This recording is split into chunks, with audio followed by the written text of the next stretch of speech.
Hey everybody, thank you for downloading episode 85 of We Got This with Mark and Hal. Hey, it's me, Hal. I'm doing my live show in Los Angeles, Headcanon with Joseph Scrimshaw this Friday, October 14th at the Nerd Melt showroom, which is right in the back of Meltdown Comics.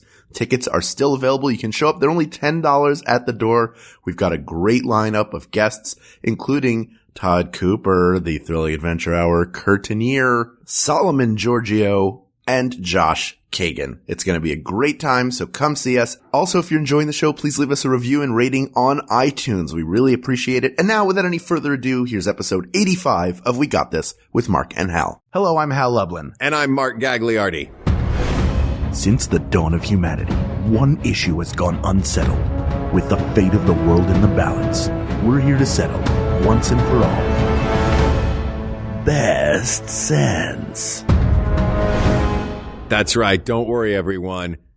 We got this. Podcast should have a theme song. Podcast should not have a theme song. Yes, they should. No, they shouldn't. They sound good. Yeah, but people are just going to skip past it. You know what? You're right. We got this. Hi, Hal. Hello, Mark. Are you excited today? I am excited. We are sitting across from each other. Yes. In a room. In Brooklyn, New York. That's right. At a table. Hey, there's people here at the table with us. Yes, our producer Ken Plume is live. Yeah. At the table. Hello, Ken. Hello. Live recording with Ken. Yes. And our very special guest today, Mr. David Rees. How are you, sir? I'm fine. Thanks for having me, guys. Is this truly the first time you've ever recorded with Ken in the room? This is true.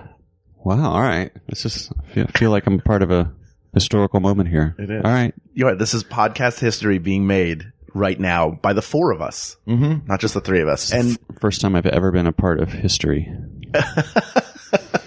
Not the last, I bet. no, Oh, I pray it is. This is my one. This is what I want my one historical legacy to be. you do. I have historical legacy for you. I've told you this before, but I want everybody in the podcast listening community to hear it, which is your show, Going Deep with David Rees, which was a brilliant show, taught me how to tie my shoelaces in a way where they do not come undone. And it was such a small, simple thing that I never knew that changed my life. Boom. Tagline for our TV show. I wish you were a network executive. I keep sending in the applications through LinkedIn. Oh, really? Nobody's accepting them. That would be amazing. That's how it worked. Types 30 words per hour. Knows Excel and Word. This guy should be running CBS. Yeah, exactly. Microsoft Access proficient. Prodigy superstar. But that's my childhood. We are here today because Craig Rogers has asked us which is the best sense. And when Craig Rogers asks you which is the best sense, you sit down and you figure it out. Yes. So that's what we're here to do today. Do you feel up to it? Yeah, I'm ready. I've been thinking about this. What are your thoughts just sort of off the bat? How do you judge this really? First, as you know, you define your terms. And so what I would like, I don't know if it's Ken's job as producer or one of you knows, just an updated contemporary list of the senses. Because when I was a kid, you know how the food pyramid has changed since I was when I was a kid, it was like just eat nothing but bread, basically, was the food pyramid. The whole bottom of the food pyramid. It was nothing but grains and carbs. It was always just like a cutout in the shape of the bottom of a pyramid. Right. A trapezoid of a grains close-up. Yeah. But it's changed. I mean, I think kids today, and maybe this explains the rise of Trump and the wish to make America great again. Today's food pyramid is not the food pyramid that I grew up with. This whole world's gone topsy-turvy. Yeah. Yes. And not my food pyramid. Yeah, exactly. Right. And so what are the senses? And I had another analogy I wanted to make, which was with taste. Do you remember when umami became a taste? Yeah. When I was a kid, sweet, salty, sour, bitter. That was right, it. and that was it. And then they started adding this foreign taste, umami, and now that's considered, I think, one of the tastes. So that's science, though. It's like actual taste buds. But what is the taste of umami? I'm a little confused by that. Umami is the kind of it's interesting because it's like the meaty kind of like deep thing that I associate with my favorite food, nutritional yeast flakes. You ever put nutritional yeast flakes on popcorn? Yes. No. Yeah. I don't even know what nutritional yeast flakes are.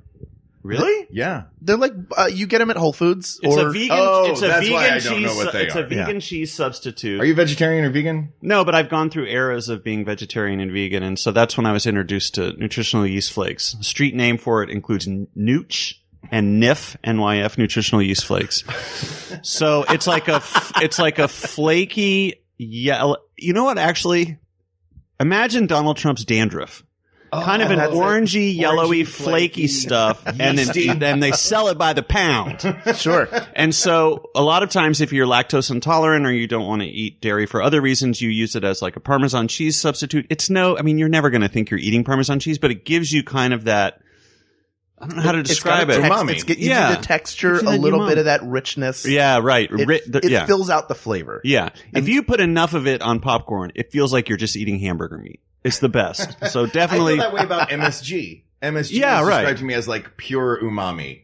The way to know what umami tastes like is it's the difference between eating vegetables that you steamed at home and vegetables that you get in a Chinese restaurant. There you go. Yeah. Okay. That difference in flavor is what umami is. Right. I'm still lost, but I feel like I'm closer to what it is. So my answer is the best sense is umami. And I have no sense of umami, so I'm in You a lot were of born trouble. without a sense of I was umami. born- Oh no. Yeah. Ah. You were telling me, Sad. and I forgot that Mike Furman, who composed our great theme song, does not have the sense of smell. He has no idea what his theme song smells like. He'll never know. It's one of those Which is really sad. tragic ironies. And he won't believe you if you tell him Yeah. what it smells. It smells like umami Right. Yeah. mixed with peppermint. It has that nooch kind of smell. Is that to it. nooch? Do you buy your nooch, when you call it nooch, do you have to buy it from a Ziploc bag in a briefcase wrapped in duct tape? You buy it on the street? Yeah, street corner nooch. Yeah. By a guy who's got Uncut. it, Totally uncut. Cuffed to his wrist is cuffed to the briefcase. When I want to put Nif on my popcorn, I put it in a spoon first, and then I use a lighter to heat it up into a liquid. There, and then you put it in a syringe and then squirt it on the and then I popcorn. squirt it on top. That's great. Okay, so we should probably establish what senses we're talking about. Hal and I were talking about this morning. I feel like there are the big five senses, but if you would like, we will also throw in sixth Mm-hmm. and common. Oh. So what are the five senses? Okay, so the five senses would be sight, smell, Mm-hmm. taste, touch, and hearing. Sound. What if that list has changed? I think it has those. This is what I'm saying. I think they made, what's it called? Proprioception, or the sense of, your inner ear stuff, the stuff that lets you know. Balance? Yeah, I feel like that's a sense now. Okay. Again, I'm saying our childhoods are done. The world is different than the world that we grew up in. They have Aren't we this food splitting pyramid hair? is now a food plate. Yeah. Right. It's like a wheel. Oh, so it's balance and acceleration. And it's the vestibular nerve inside your ear. So that's the sense. And that is- there is also thermoception, I think is the name See, of they'll it. let anything be a sense these Yeah, days. and that's Yeah. a sense of heat and cold, but really that's That's touch. touch. that That's touch. kind of These feel are like that all would be touch. folded into touch. Yeah, I mean, there's so many different senses here. I'm seeing proprioception, which is the Yes. kinesthetic sense. Mm-hmm. That's the sense that your body knows where in space it is, kind of. It's what lets you know that your fingers are over here, even without looking at them. It's Okay. kind of a cool thing when you think about Oh, it. that is pretty cool. Yeah. But that one, I feel like that one's easily deceived. Like Phantom Like when Limb you're a phenomenon. kid and you do like the do the arm thing, and Right, it feels like right. your arms are going through the Yeah, floor. yeah, yeah.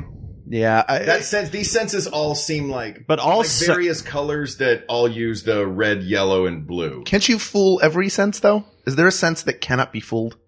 Like, when you go to a Well, you haunted certainly house- can't fool common sense, as this election has taught us. That's That's true. right. Can't fool common There's sense. no fooling common sense. No. And there is an apostrophe there. That is not meant to have a G Yeah. ever. Right. No hard G's. But like your sense of touch, even, when you go to those haunted houses as a kid, you think that they're eyeballs. They're not. It's just grapes. Peeled grapes. Just peeled grapes. Good old fashioned peeled grape fun. But my school would do, they would get like a whole cow tongue from a delicatessen and they'd be like, touch this tongue. And it wouldn't be like a zombie. It would just be like, hey, now you have to touch this gross cow's tongue that we bought. And we can't, it's not like we're going to wash it off and eat it afterwards. Right. It's the giant veiny tongue underneath a cloak. Why wouldn't they wash it off and eat it up? And why hide it under a There's a bunch of cloak? kids that I mean, touch just Because you reach your hands in to feel it. yeah, sure. But I can't feel like see. what would truly be disturbing is to be like, we bought a cow's tongue. Touch it, children. I mean, like, we are your teachers. We are your authority figures. we Make buy Tommy tongues. kiss it, Yeah, Tommy. right. And the only reason for the cloak in the first place was so that kids wouldn't see that it was spaghetti and Right, of course, because no if one's you right. actually have a tongue. Yeah. Don't hide that light under a bushel. Yeah, as the that's Bible true. teaches Yeah, us. you should just have it right out there. Right. And make them look at it. What were the other? I can't remember what. I only remember peeled grapes. Peeled grapes and spaghetti. Spaghetti was was a big one. was Yeah. brains. Was that brains? I think that was just general. A guts. witch's hair. It was like we touched the witch's hair. Oh, yeah. The pumpkin guts were another one That's a good one, that yeah. we used Yeah. at my school. But like you, as a kid, you pull your hand back and you're like, you weren't fooling me. This is covered in orange pumpkin Right. guts Yeah. now. I smell like pumpkin now. Yeah. Right. Is there hand sanitizer or a wet wipe anywhere? I have to go through the rest of this thing with pumpkin hand. Are there any senses that we can eliminate right away? Are there any senses As that not the best. Yeah, I mean, like common sense, I think is fun and cute, but I don't know if that's the best sense. Look, Because, it's not the most important, I don't think. yeah. Oh, of course you don't. I would eliminate. I would eliminate common sense Yeah. as an elitist. I would get rid of it immediately, Okay. and I would also get rid of smell. Really? Well, In Mike. solidarity with Mike. Yeah, Mike Furman has proved that you can thrive without a sense of smell. That's true. Yeah. The thing I find interesting, and maybe this will factor into our discussion, is how would you describe a sense to someone who doesn't have that sense? I'm sure there's a long tradition and probably a lot of literature about this, but There is a great scene in the movie Mask. Have you guys seen the movie Mask, the Eric Stoltz movie? oh yeah, Sure. There's a scene where he is it Helen Hunt that plays the blind woman? And he's describing what colors are to her. So he Oh. hands her a cotton ball and says, that's white. Uh-huh. Hands her a cold stone and it's, or like a piece of ice and says, that's blue. Hands her something hot and says, that's red. Oh, he burns her hand. Yeah, with, it burns with her open hand. flame. Yeah. With Yeah. that thing from Raiders of the Lost Ark. Oh yeah. Yeah. This is red. What's Never touch red. synesthesia? Isn't that what it? That's when you can taste colors and hear. But how do you? Smells and how can stuff. we know? And this is my freshman year philosophy class Mhm. kicking in, and it's an extension of the idea of what you say. We may both say that something is salty, that a pretzel tastes salty. But what my You're experience talking is- about the inverted spectrum problem, the famous thought experiment. yes. How do we know that when I see Ken's sweatshirt and I say it's red and you agree and say it's red, how will we ever know if what we're actually describing as red is the same inside our head, so to speak? Right. You might see it as blue, but in your mind, blue is red. Is that what Right. led to that dress debacle? The Mhm. is it black and blue or red and yellow or white and yellow? It's blue and gold, or black White and gold, or yes. blue and right. you know the one I'm talking about. Yeah. That was a thought experiment published by UC Berkeley Philosophy Department, and everybody fell for it. Was it really? No. See, and then I fell for that. That was the tail end of the Stanford prison experiment. Uh-huh. They made them look at a dress. All right, so we're eliminating the sense of smell. Mm-hmm. The sense of smell, though, I will give shout out to the sense of smell for its connection to nostalgia. Do you guys feel the same way? Absolutely. Yeah. You know what? That's something I hadn't thought about. That I believe is it sounds so like crazy or something they would have thought back in the Middle Ages, but I think the reason that smell more than anything else triggers intense feelings of nostalgia is just because the smell area of the brain is right next door to the memory area of the brain. And so It's there's that simple. I feel like it's that dumb. It is pure proximity. Yeah, exactly. It's like, yeah, they're neighbors. So of course when you smell, like I have that, I don't know, once or twice a month I'll smell something that'll just give me a rush of like nostalgia in a nice way.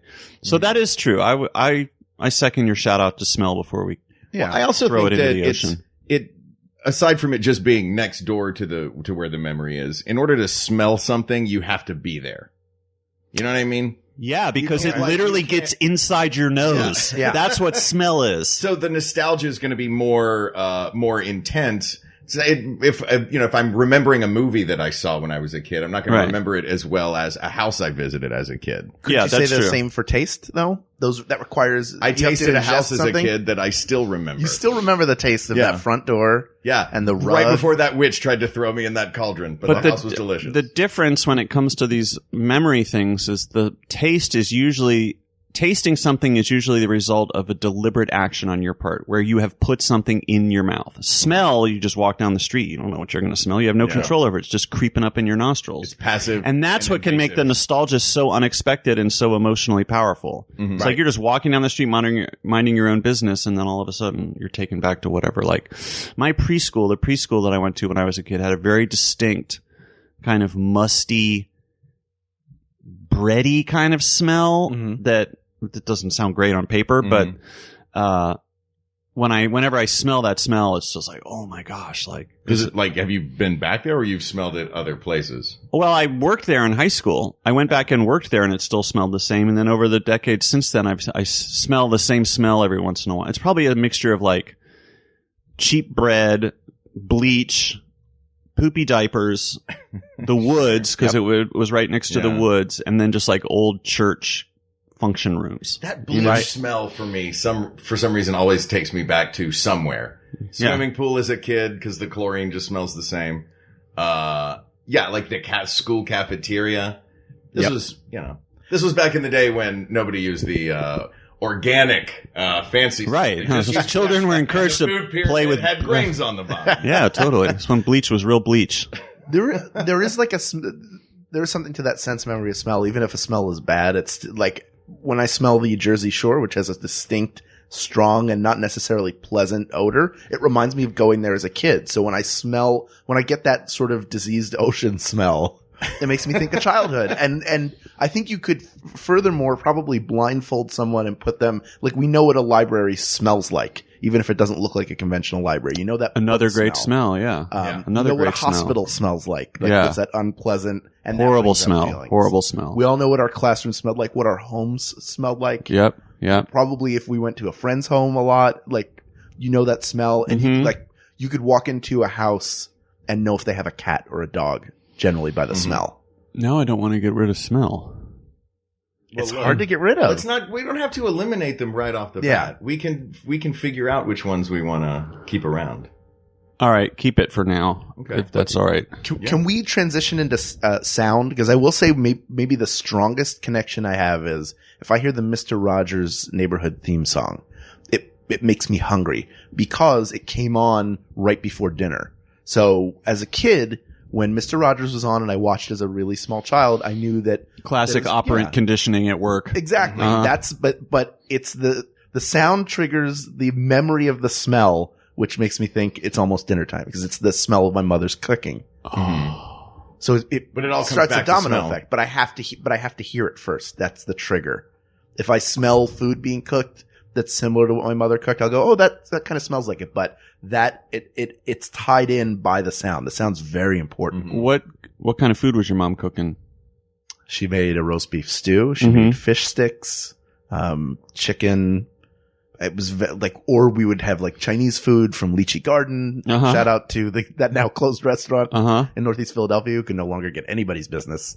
But it wasn't even a wide varied menu. Probably I tie it to the stew the most, which she probably didn't even make the most, but that's my strongest. Right. Like my favorite meal from childhood. Yeah, that doesn't have to be the meal that is the most common. For me, it's my mom's Thanksgiving stuffing is the smell that I most closely associate with her cooking. Right. But that was annual. Oh, I'm trying to think if I can answer this question.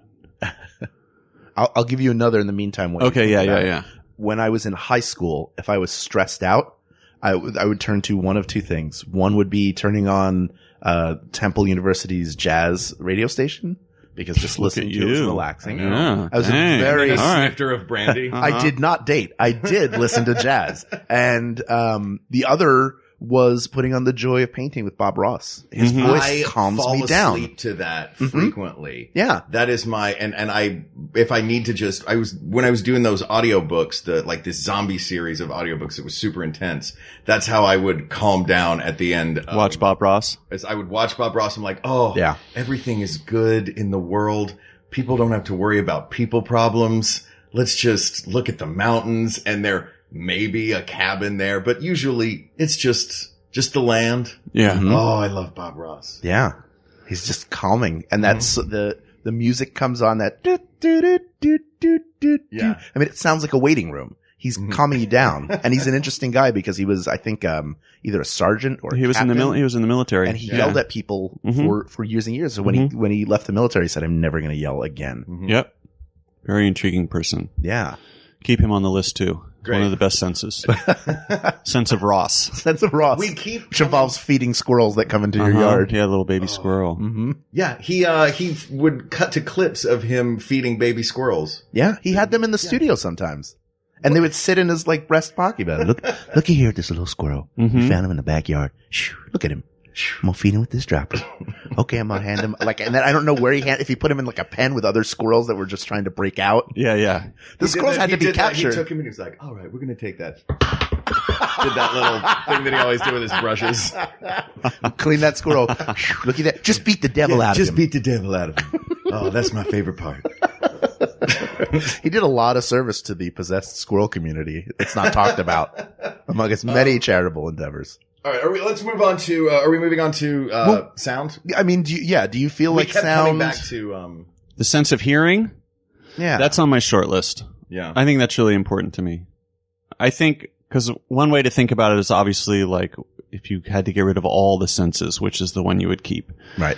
And I think the one that's the most useful, and in terms of, well, touch is pretty useful, but Right. just in terms of navigating throughout the world, I think I'd much rather have my sense of hearing than my sense of sight. Really? And I think I would much rather still be able to hear music than still be able to look at a painting or look at TV. Like I could still get a lot out of entertainment by I understand the music part because Mhm. that is very important and the sort of the joys of life. But you think that it would be more useful if traveling the world, it would be more useful to have your sense of sound than your sense of sight? Yes, and again, you should fact check this, and it might be a controversial statement. We never but fact check anything. That's what Kate McMahon is. I remember reading that when it comes to people who cannot hear versus people who cannot see, being deaf is there's a much higher correlation with mental health issues and depression. And I'm Really? totally just speaking from what I imagine my experience would be. It's easy for me to imagine that if I was in a social situation or walking down the street and I could see things but not hear them, ironically, I feel like that would be much more distancing and alienating than walking down the street and hearing things but not seeing them. Yeah, I mean, I could imagine that being the sense. The case. I think hearing gives you a more accurate sense of distance and how close things are to you. And It's it's that little bit of and it's stereo. spatial Yeah, similarity. exactly. Yeah. There's that, and then also when I think about, I don't know, this is maybe a dumb way to think about it, but when I just think about accomplished people like musicians, there are plenty of musicians who haven't been able to see, but have just had amazing, extraordinary, and obviously there's plenty of people who can't hear who've had amazing, accomplished lives. But when I just think about like what my like role models are or what I imagine it would be like, Right. what it would be like, I think it would be much easier for me to cope if I could hear but not see, rather than the other way around. So I think hearing is maybe my one. I think it's probably the best sense. Wow. Wow. Well, what else what are you going to pick? Here's a thing. The sense of sight, the sense of hearing, you can live without. You cannot live without a sense of touch. You would have no pain receptors. You would have your body would never have a sense of when it was in danger. I've never seen the only example of a person who's lost their sense or doesn't have a sense of touch that I have seen was on some talk show years ago. It was like, Oprah or, Dr. Phil or one of those about 10 years ago. And it was a little girl who had no sense of touch and her parents were mortified. They had her in mittens permanently. Oh, right. Yeah. Because she would just like, oh, what's this? And she tried to pop her eye out one day. Right. Because there's no sense of what danger is. So that, as far as like, if you had to lose one, I feel like the absolute last one to lose would be the sense of touch. okay, now you're putting yourself in a Helen Keller type situation. So you think don't think about it in terms of actual just survival. Think about it in terms of quality of life. Yeah. No sight, no hearing, no taste, no smell, but you still have your sense of touch. You think you're going to be happier than if you lose your sense of touch, cover yourself in mittens and blankies, but you can still hear things? You can still have a conversation with people.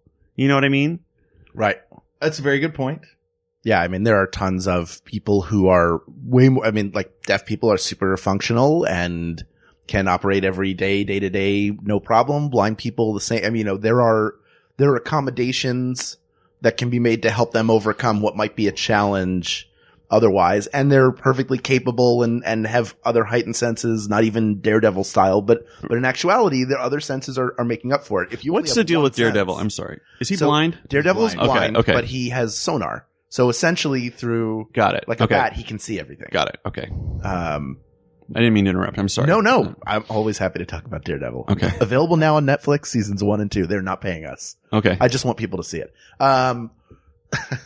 But if all I had was touch, that would, or that was the one that was taken away, or that's like, it just seems ridiculous. Like you have to be protected all the time. This little girl, for the entirety of her life, has to have mittens and gloves on because she doesn't have a sense of touch. But on the flip side, if that was all that she had, I think this is also because she was a toddler. Right. Oh, well. Oh, did I not say that part? No. No. You said Listen, she was a if you little lost girl, your sense but- of touch today, you would have enough sense to be like, I probably shouldn't pull my eye out. yeah, right. And Yeah. like open flame, I'm going to stay away from it. you'd be careful. If you're and I have a second question about this little girl. Mm-hmm. Did she not have proprioception? That's different though. Basically Right. what you're saying is her skin didn't work, right? Like Yeah, the her sense of, her okay. physical sense of Right. touch and her But she knew where- curiosity as a 3-year-old. Right. Oh yeah, that's going to be rough. Yeah. Yeah. Yeah. But that's Totally. also All the right. sense of like adult pleasures. I'm going to guess Right. that most of our audience is over 3 years old. So we'll never have these problems with the pain and the danger. And All the right. sense of we touch. hope. So- we hope. So Ken is here for the first time. So Ken, just scratch that last 15 minutes or so. Yeah.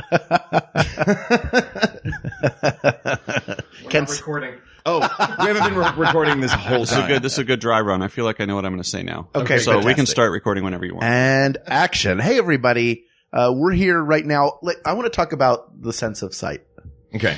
because on the one hand, I would hate to be without it. On the other hand, I feel like I could be without it. Oh yeah, and totally. be okay. Yeah. I disagree. I don't think I could. I have the utmost respect and admiration for blind people who can navigate their way without their sense of sight. I don't think I could do it. That to me is the most important Why is that? What? sense of sight. I am not alone in this. Really? Yeah. You are in this room In science, you guys did a little research. in Okay. science. 80% of the impressions that your brain receives of the senses that it gets and processes come from your sense of sight. That is, you are losing 80% of the input. Yeah, but remember what will happen. Your brain will adapt, and you'll become better and more efficient at reading the inputs that come once you've lost That your is sense of very sight. true. The Daredevil effect. Sure. Thank you. Right? Yes. Is that what we're calling it now? Seasons 1 and 2 available on Netflix. Yes. Yes, we are. Daredevil. Why don't they pronounce it that way? Daredevil. Daredevil. Somebody should. Where's that Marvel's Daredevil? Daredevil. That's a German. Yeah. That's a Daredevil. German movie. Yeah. Daredevil. Daredevil is here. I love the angel as well. Yeah. They're very good. The angel, Daredevil. That represents the good and the bad on your shoulders. Mm. But don't you think? All right, so in science, as you said, it's 80%.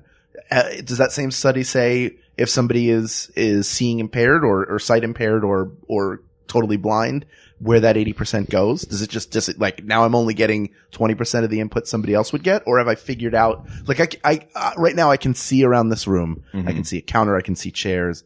If I were blind, I could feel around the room and get the same sense. I wouldn't know what color things are, but I would know the shape and I would know the material that it's made of. It's just about seeing the world. You'd see the world and I think a big part of it too is if you've been blind since birth or. Yeah, absolutely. Of course. Yeah. Yeah.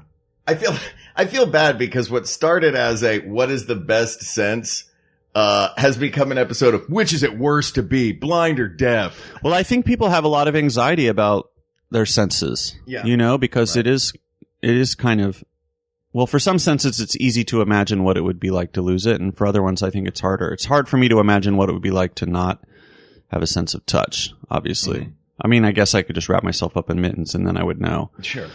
But, yeah, I think there's a lot, you know, it's very precious to have these things. And many of the organs that provide these senses are extremely, vulnerable. Speaking as someone who used to work for an eye surgeon, you have to understand. Really? For an eye surgeon? Yeah, I worked for the head of the cornea department at the Harvard Medical School. What did you do? The sight guy on this panel. Because, like, man, we cut through so many eyeballs and blinded so many people, and it was just like, no biggie, you know? Like, you know? What did you do? I don't know. What was your job function when you were working? My job was, my job title was study coordinator. So he was running a lot of clinical trials. He was really big into, we're really going to get into it. He was really into matrix metalloproteinase expression in corneal wounding. So scratches on the cornea and damage to the cornea. He was interested in terms of especially refractive surgery. This is back when LASIK was really taking off, you know, to get rid of your glasses. But he was one of the guys he was one of the early guys from the RK surgery, radial keratotomy, which was when they would just do it with a knife. Right? Yeah. Cut open a flap or make slits in the eye and reshape the cornea and all that stuff. Funny, that word I have not heard in a very long time because I guess LASIK. LASIK, killed. Yeah.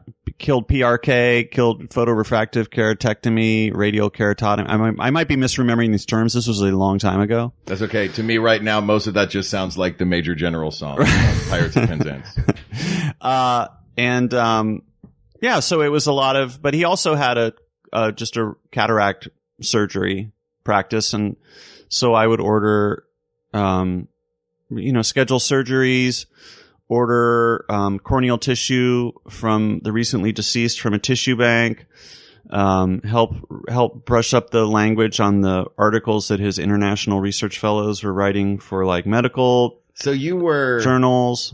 So you were ordering dead eye tissue and at the same time fixing the grammar on his articles. Yeah, it was kind of like His Guy Friday type of. You were like Igor. Yeah. You got like cadaverous. Yeah, like I guess that's one way to think about it. Yeah. And you were part Igor, part Watson. Yeah, that makes sense. And all David. And all Daredevil. All Daredevil. So anyway, I came to really appreciate the eye and how complicated it is. And so I think, when you talk about sight, for a lot of people, it does provoke a little bit of anxiety. Because they also just seem like two, super vulnerable points on your face. Yeah, totally.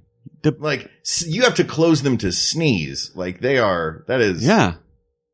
They can't even handle a common sneeze. I know. Yeah. Yeah. Sense of touch. These hands can do anything except more than 3 pull-ups. Yeah. Right.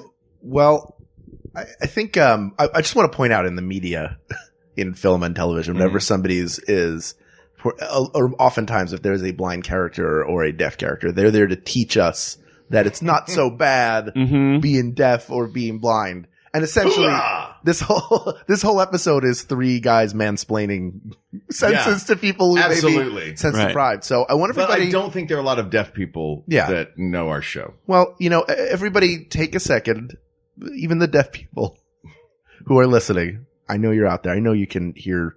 You can feel the vibrations of my voice. So I'm going to get a little closer and we're going to take a brief break so that you can hear about some of the other great shows on the Maximum Fun Network. And when we come back, we're going to plow through the rest of the senses and we're going to pick the best one.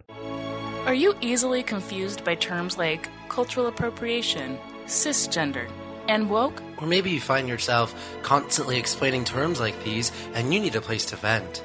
Do you have a love for all things pop culture, social commentary, and politics? Sounds like you need Minority Corner, where you can learn, laugh, and play. Sounds like Blue's Clues. Only it's more black, gay, and ladylike. James and Aneke will happily administer your weekly dose each and every Friday. You can listen on Maximum Fun or wherever you get your podcasts. Minority Corner. With a K. Because the C was taken.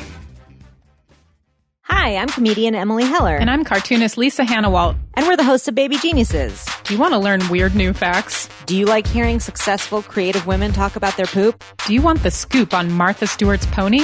If you answered yes to any of these questions, our show is for you. We interview people like Paul F. Tompkins, Kristen Shaw, Michael Che, and more. So check us out on Maximum Fun. And let us mess up your brain. Yes, please. Baby geniuses, we know everything. Baby geniuses, tell us something we don't know. And we're back. We did it at the same time. That we did. Because we finished each other's sentences. Yep. Yeah. I wasn't going to say sandwiches. No. Because that joke was forever taken by Frozen. Yep. Yeah. Sorry. You know? That joke's retired. All right. So let's get into the more positive attributes of each of the five senses. Okay. Let's look at the pros of them. We've been looking a lot at the cons of not having them. Sure. And sort of the we've been looking at the trauma of losing them rather than the pleasure of enjoying them. Very true. Okay. So let's focus on what we love about these senses. Oh, let's talk about taste then. Oh. Like to have a well-cooked meal. The taste of something is so enticing that you will make a bad decision health-wise for the moments of pleasure you receive from eating something. Do we all agree to that? Yeah. Yeah, but I can take or leave taste. Really? Taste I is think it's not where most of it happens. It's mostly smell. True. If your nose is pinched and it doesn't taste good. You are given, was it like an apple and a potato? You can't tell the difference. There was some sort of. And also at high altitudes in airplanes, taste is compromised. That's why food always tastes so horrible on airplanes. Oh, really? Yeah. Do you hear that, Jerry Seinfeld? There's the question. Decades of stand-up comedy destroyed. We did it. That's with the a deal. single statement about the sense of taste operating at high altitudes.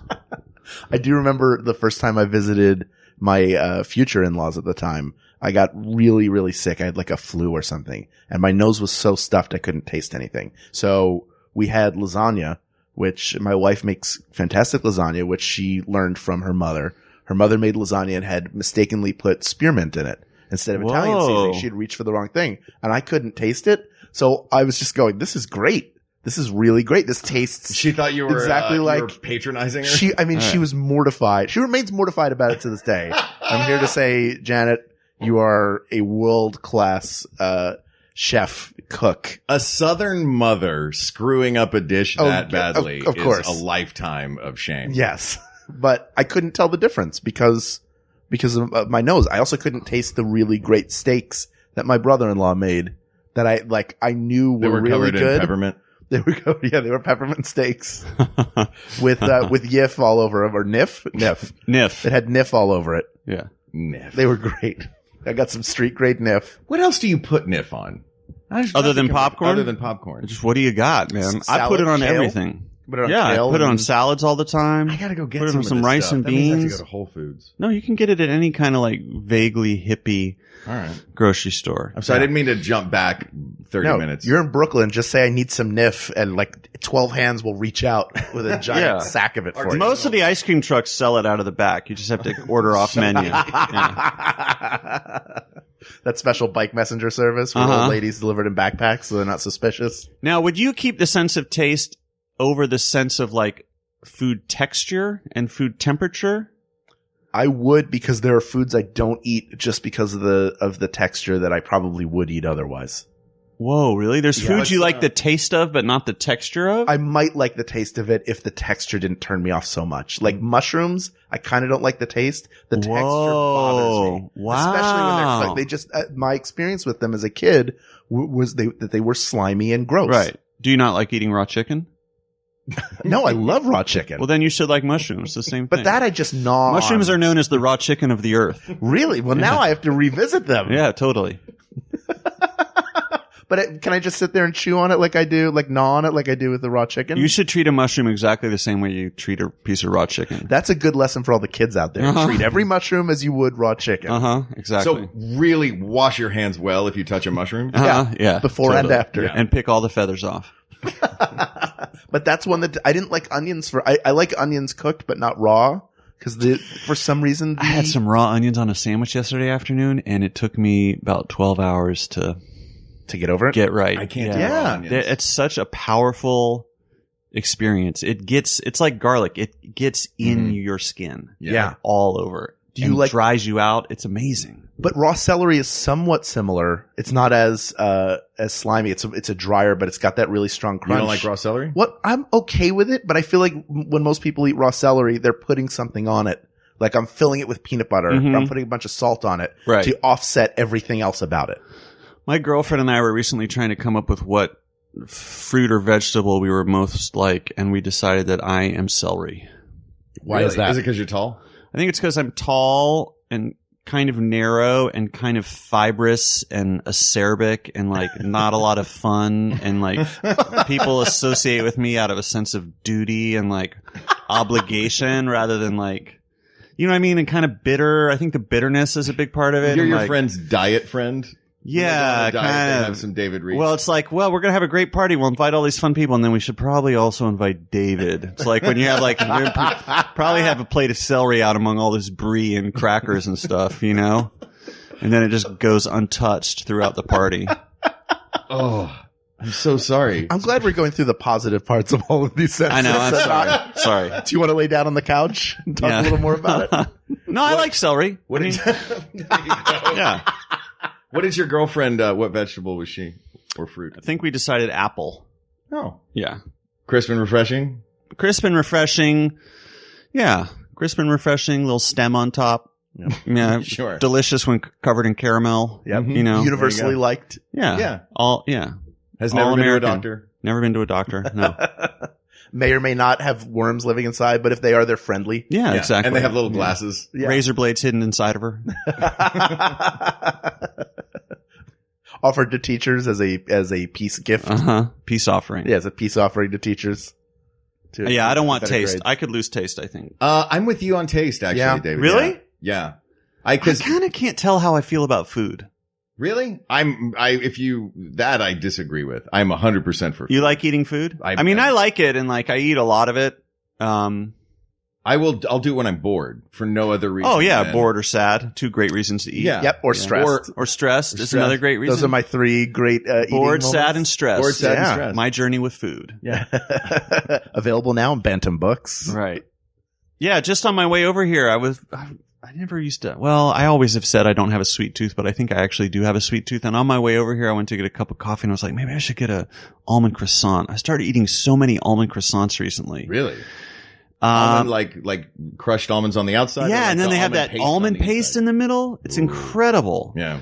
And, but I just had a banana and I was like, I didn't feel hungry. And I was kind of like, yeah, but it would taste so good. And I could show up and like we'd be bantering before we started recording and I'd just be picking at this almond croissant and like everything would smell so good, like almonds and croissants. And then I have to say to my credit, I was like, you know what? If you're not hungry, don't do it. Yeah. Don't get the almond croissant. That's the first time in 2 months I've been able to make that decision. Like, I've eaten a lot of almond croissants recently. I've probably eaten more almond croissants in the last 2 months than I've eaten in my entire life. You know when that happens and you just get obsessed with a food? Yeah, you go to You're like, have a I'm thing about that to go so ham on these almond croissants. You know, like when I do the same thing with music. I find a song and I fixate on it and I listen to it like 100, 200 times. Just so you know every word. Something about it. It's just working and it's like you want to keep. It's like a rat. You're hitting that thing to get the pellet over and over and over again. That's where I am right now with almond croissants. Anyway, still a fun fact about me. Yeah. I am very much like you, and I have a love-hate relationship with food. Like the food that I love should be the food that I hate, and the food that I hate should be the food that I love. Like, right. Food should be, in essence, what it is at a very base level is it's fuel. So you should be putting the right fuel in the tank so that you can move forward. But we've expanded into this sort of Dionysian or whoa, here we go. Yeah. Dionysian like pleasure dome of Epicurean even. The food must taste wonderful. Hedonist, there's a hedonism around food where it has totally. to taste great. Like, I want the Whopperito or whatever that cheesy core burrito, like just the worst. Or the Taco Bell breakfast taco, which is a biscuit shaped like a taco. Yeah. Really? I mean, it's just, but you hear it, you go, okay. Oh, well, everybody says like, oh, a Dorito shell taco. That sounds gross. What they're really thinking is, oh, a Dorito shell taco. I'm going to try that in a neighborhood where nobody knows me. Oh, so I can't be, traced back to me. I'm going to go on the other side of the tracks. Yeah. And dose up on these Dorito tacos. Never seen that Dorito taco guy before. But for all the pleasure I've taken in food over the years, and I have taken my fair share of food pleasures, I kind of feel like, taste is good, but I do feel like a lot of it is the texture. Yeah. You know, I feel like texture is kind of underappreciated.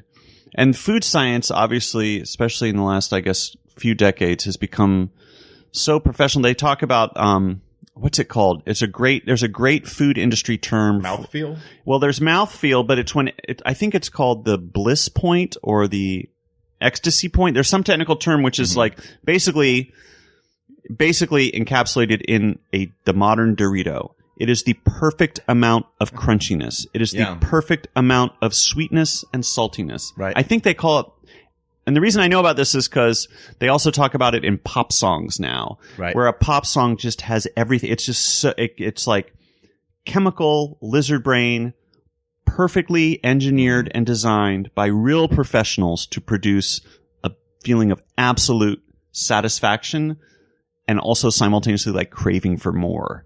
And I think in food science, I think it's called the bliss point. It's a famous, Yeah. Thumbs up from Ken. Yeah. Thumbs up from Ken on bliss point. But so what I'm saying is that bliss point is not just due to flavor or taste. Texture is a huge part of it.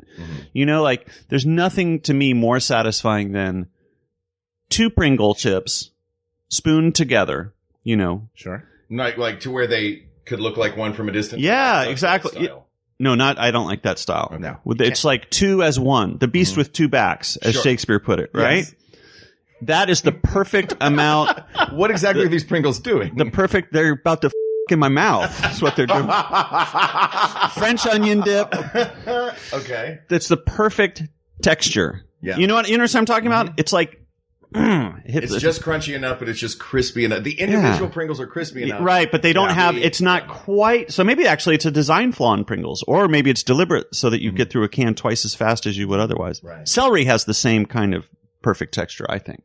Let me give you another one. Boring at parties. Here's another perfect bite, I think. Uh-huh. You go to Doritos, just a nacho cheese Dorito, a normal one. And they always have one in the bag that's sort of curled up.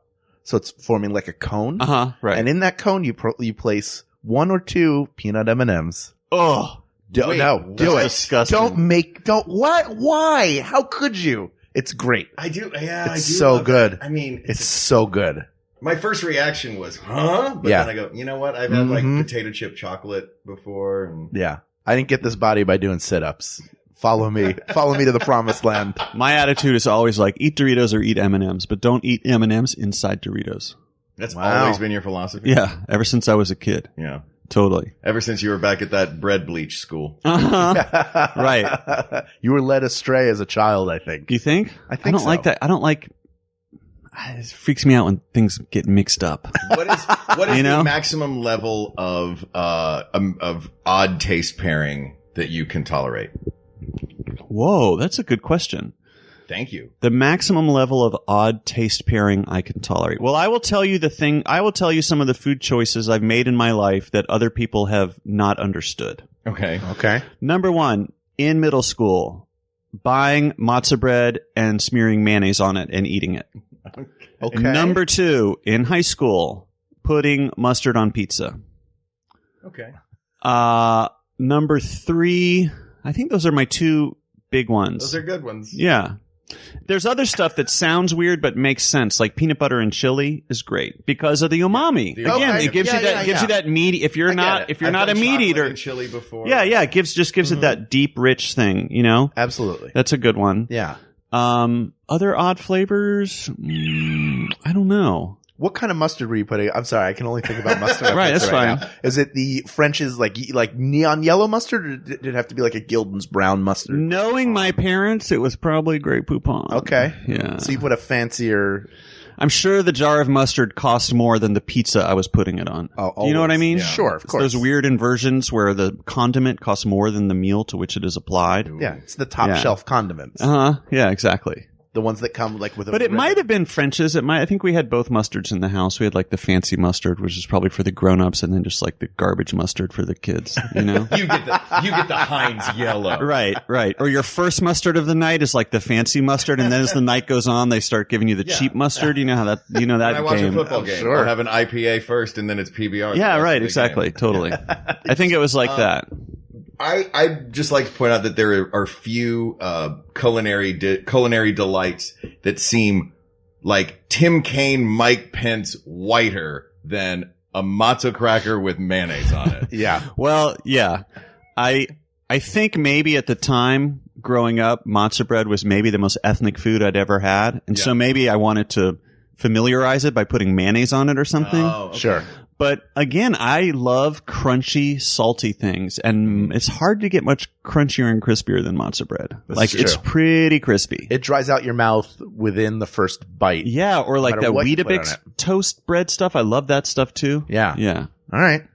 Well, here we've gotten far afield. We have. But I feel Well, like eating is the thing that uses all 5 of your senses. it is, but I feel like I have an answer in my head of what the best sense is. Do you feel like you have one? I thought that I had one coming in, and it has changed. Okay. So- mine did as well. It was not what I thought it would be, but I will say that I've heard some very convincing arguments at this table. Mm-hmm. Is there anything we've left out? We talked about hearing in the sonar. We talked about sight. We talked about Taste and touch. Smell. We've eliminated common And extra. Yeah. extra. And sound fiscal. Yes. We've eliminated that as well. Mm-hmm. Mm-hmm. We don't want any of that. Yeah, that is not what happens on this podcast. So for me, I know, David, you've already said smell's the one for you. Is that right? My favorite? No. Is that the one that you thought was the best? No, I think it's the most. Okay, you want me to? You were trying I to wanna eliminate know- it first. Smell is the most underrated sense. Okay. That's my new theory. Yes. Because Mark reminded me of smell's connection to nostalgia. Yes. And I'm an extremely nostalgic person. The sense, I would put it this way. I don't know what the best sense is, because I think the best, you have to know which one gives you the most pleasure, and also which one is the most valuable to you, which one you would be most loath to give up. But I would say that I have a feeling that in my life, when I look at the sum total of my life, the sense that has brought me the most happiness is hearing. Conversation, music, information. I think for me, it's got to be hearing. I was ready to dismiss hearing early until you mentioned music. I thought the idea of not being able to hear music anymore, that I don't like. Or hear your friend's voice, or like, I feel like hearing, I feel like it's hearing for me. Sense of hearing. Okay. Mark, what do you think? Over the course of this conversation, I don't know. I came in fully on team sight, Right. just from a purely scientific, standpoint. But the idea of not ever being able to hear music again, and there's a lot of nostalgia in that too. I would be willing to hitch my wagon to hearing as well. Really? Yeah. Oh, all right. Well, allow me to say, people of the world, when my wife Jennifer and I were first dating, one of the things I fell in love with about her This is going to be a long one. was her laugh. She has 5 to 10 distinct laughs that I've cataloged, that I remember. I know what each of them means. I love hearing all of them. And that's the thing. I love hearing all of them. I love the sound of different types of music. I love the way that hearing allows me to experience the world and to learn things about people, to learn inflection. I mean, I've been chasing the dream of being a voice actor for 15 years. If I couldn't hear, I wouldn't be able to pick up on any different voices that I'm able to do, or hear what other people are doing and communicate with them. Now, if you are deaf, probably you're not listening to this podcast, but maybe you are. Maybe you're experiencing it some other way. This is not a knock on you. whatever best sense we picked was going to leave someone out in the cold because they don't have that sense. So we're not saying you aren't fully capable. We're saying it's a shame that you can't experience the best sense, which is hearing. Asked and answered, Craig and everybody else. Funny that a podcast, an audio podcast, Yeah. would pick the sense of hearing as the most. I know. If this was a comic book, if this argument was taking place in comic book form, I wonder if it would still go with hearing. Or if on it- a plate. Yeah. Right. It would be If this argument was presented as a series of dishes in a meal, the most esoteric way of presenting an argument, Or by eating it. if it was presented as a feather run across your forearm. Yeah, right. Exactly. Well, David Rees, thank you for being here today. Yes. Thank you for having me. I Talking about this appreciated with it. us. And you have a podcast right now that's going on that people can listen to at electionprofitmakers.com. Correct. Tell us a little bit about that. Election Profit Makers is a guide to winning and losing money on the 2016 campaign using online prediction markets, specifically the website predictit.org, which my middle school friend John and I are trying to make money on. And you have made money so far, yeah? I've made a little money. John has made more than me. John's gains, I think, can be measured in the thousands. My gains, I think I've made $30. Okay. But it will end the day after the election. It's a limited run podcast. So there's only 17 episodes total. But It's you not can just- go I'm sorry. listen to old episodes right Yeah, now yeah. in addition to you can subscribe on iTunes as well. Yeah, we figured that out. Great. That was amazing for us. So you can go Yeah. to iTunes, you can go to electionprofitmakers.com is probably the better site to Sure. go to Yep. to hear the podcast. Mm-hmm. Mm-hmm. And you had a question, Mark. I'm sorry, I cut you off. Oh, that's all right. I was going to ask if it's just the presidential election or if it's all elections. Predictit.org has markets on international stuff, like international elections. They have markets on like what will Obama's approval rating be on October 20th. They have markets. My favorite markets are the markets where before a debate they'll put out markets like will the moderator at the debate utter the phrase Benghazi, like very specific, word related markets. They have all types of contracts that you can take positions on. Very cool. Fantastic. Well, David Rees, thank you for being here. Also, tell the folks where they can find you on Twitter because your Twitter feed is hilarious. David _Rees. David on Rees. Twitter. Big Trump fan. Sorry, yeah, huge Trump fan, David Rees. Before we sign off, I have to tell you this story because I don't think I've ever told you before. Okay. Before I met you at my day job, my friend Justin told me about this guy who did artisanal pencil sharpening, which he thought was the most hilarious and brilliant. He's trying to explain it to me, and I'm sort of getting it. And then I went to the website. Oh, wow. And it was, I mean, it's hilarious. We just summarized that very briefly for... Well, I had a pencil sharpening business, and the website was artisanalpencilsharpening.com, and I did about 2,300 pencils over the years for customers all over the world, and I wrote a book called How to Sharpen Pencils, and I toured America, and I went to Germany and Africa and did pencil sharpening demonstrations. It was a very interesting and rewarding experience. Yeah, if you are somehow not familiar with David and his work, it is worth checking out because he is a brilliant guy who has plumbed the depths of so many different things for your education and entertainment. It's fantastic. So Thank you check very out his much. work That's online. very kind of you. There you go. Thanks for being here. Yeah. This topic is closed. We have closed the door on it. Is hearing is the official best sense, but there are many more topics to discuss. So please reach out to us on Twitter at We Got This Tweets or check out the Maximum Fun subreddit. There is probably a flame war happening right now. You can visit us on Facebook at facebook.com/We Got This Podcast or email us at WeGotThisPodcast@gmail.com. Thanks to live producer Ken Plume in the room. That's a rhyme. I knew it was happening when I said it. Nobody bring it up ever again. Thank you to researcher Kate McManus, to graphic designer Uri Kelman, and QA engineer Jen Alba. Thank you, as always, to Jonathan Dinerstein and Mike Furman for our score and award-winning song, respectively. Mike, we're sorry that you can't smell. And, of course, thank you to you, our listeners. What other great audience would give us an opportunity to sit here at this table with David Rees? We appreciate it. For Hal Lublin, I'm Mark Gagliardi. For Mark Gagliardi, I'm Hal Lublin, and don't worry, everybody. We got this. We got this. Wow, perfect sync. That was awesome. We've done that little ending a bajillion times. Yeah. MaximumFun.org. Comedy and culture. Artist owned. Listener supported.